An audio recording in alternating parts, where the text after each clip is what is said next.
Today's lesson's background concerns Israel's relationship with the Phoenicians, who were noted for their skills and business aptitude, but they were devoted worshippers of Baal.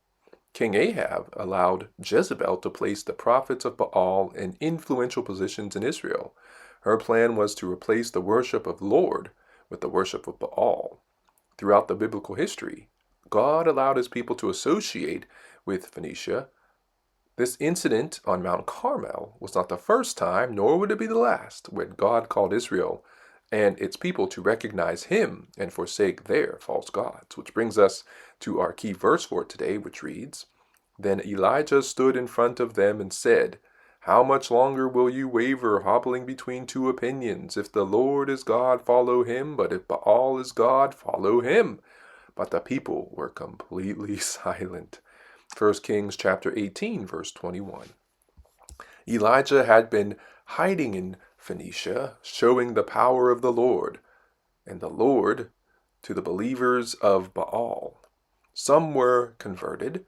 Now Elijah had been instructed by the Lord to come out of hiding, return to Israel, and show himself to King Ahab. And when he did, Elijah told the king that the trouble Israel was experiencing was due to their worship of Baal and the other Zidonian gods.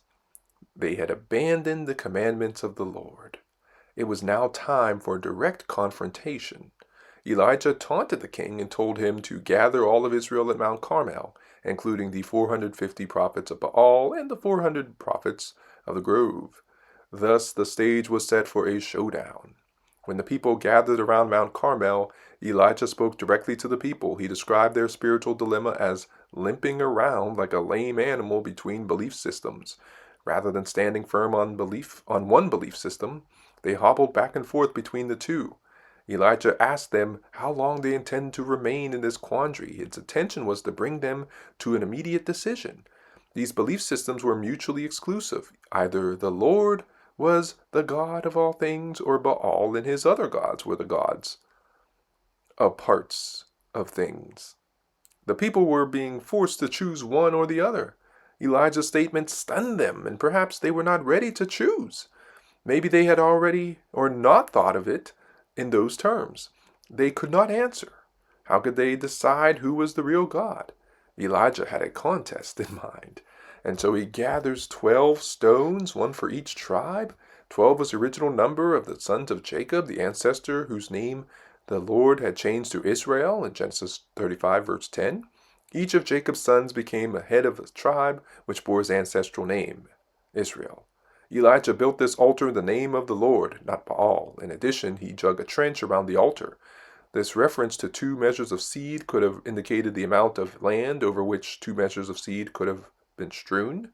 Thus, a trench would have been dug around that area, and the entire area of the altar was wet. The meat was soaked, the wood was soaked, the stones were wet, even the ground around the altar was soaked by the runoff. As if that were not enough, Elijah filled the trench with water. If the Lord could start a blaze here, there would be no room for doubt of his greatness. And so Elijah calls on the name of his God and identifies him as the God of their ancestors, Abraham, Isaac, and Israel. And as soon as Elijah had finished his plea to the Lord, an intense fire fell from the sky. It was so hot that it consumed everything, the meat, the wood, the stones, and the dust of the earth. The fire was so hot that it even vaporized the water in the surrounding trench. The fire came so quickly and was so fierce that the people bowed down in fear and respect for the presence and power of the Lord. Baal had failed to burn the sacrifice and the wood that dried from the drought. Though it was easy to burn as kindling, it did not burn. It would have only required a tiny spark, but the Lord burned up everything, including the rocks and the water. And so here's our lesson. Have you ever had a Mount Carmel experience? Do you need to? How can we challenge false teachings and ideas in our present situations? Elijah's Mount Carmel experience is enough to prove to their people that and see the awesome power of the Lord. And they emphatically declared that the Lord, He is the God. Thank you so much for listening and subscribing to iLights. Heavenly Father, fill our hearts with what we truly desire, for who we truly seek is you.